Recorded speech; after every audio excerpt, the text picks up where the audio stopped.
അംഗബലക്കുറവിൽ നട്ടം തിരിയുന്ന കോസ്റ്റൽ പോലീസിന് അധിക ഡ്യൂട്ടിയും മത്സ്യത്തൊഴിലാളികളുടെ സുരക്ഷയും നിയന്ത്രണവും ഉറപ്പാക്കുന്നതിനൊപ്പം വിഴിഞ്ഞം അന്താരാഷ്ട്ര തുറമുഖത്തിന്റെ സുരക്ഷാ ചുമതലയും നിർവഹിക്കേണ്ടത് കോസ്റ്റൽ പോലീസിന് തന്നെ. തുറമുഖ സുരക്ഷയ്ക്കായി പരിശീലനം ലഭിച്ച 10 പേരെ നൽകാമെന്ന് അദാനി പോർട്ട് നേരത്തെ അറിയിച്ചിരുന്നെങ്കിലും വാഗ്ദാനം പാലിക്കപ്പെട്ടില്ല. ഇതോടെ പരിമിതമായ അംഗബലത്തിൽ വിശ്രമമില്ലാതെ അധിക ചുമതലകൾ കൂടി ഏറ്റെടുക്കുകയാണ് വിഴിഞ്ഞം കോസ്റ്റൽ പോലീസ്.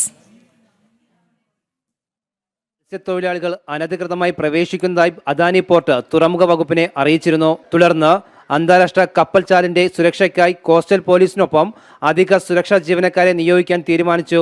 1 വർഷം മുമ്പ് ചേർന്ന യോഗത്തിൽ അദാനി പോർട്ടിന്റെ പരിശീലനം ലഭിച്ച 10 പേരെ 3 ഷിഫ്റ്റുകളായി നിയോഗിക്കാനും ധാരണയായി.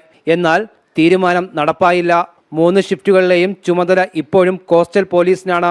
വിഴിഞ്ഞം സ്റ്റേഷനിൽ 6 ഉദ്യോഗസ്ഥർ മാത്രമാണുള്ളത്. വിഴിഞ്ഞത്തെയും മുതലപ്പുഴയിലെയും സുരക്ഷാ ചുമതലകൾക്കൊപ്പം തുറമുഖ പെട്രോളിംഗ് ഇവർ തന്നെ നിർവഹിക്കണം. തുടർച്ചയായ ഡ്യൂട്ടി കാരണം വിശ്രമവും അവധിയും പോലും ലഭിക്കാത്ത സ്ഥിതിയാണ് കോസ്റ്റൽ പോലീസുകാർക്ക്.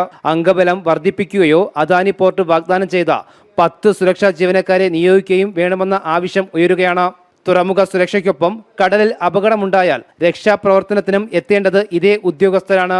അംഗബലം കൂട്ടാതെ അധിക ചുമതലകൾ ഏൽപ്പിക്കുന്നത് കോസ്റ്റൽ പോലീസിന്റെ പ്രവർത്തനത്തെ ബാധിക്കുമെന്ന ആശങ്കയും ശക്തമാണ്. ജനം, തിരുവനന്തപുരം.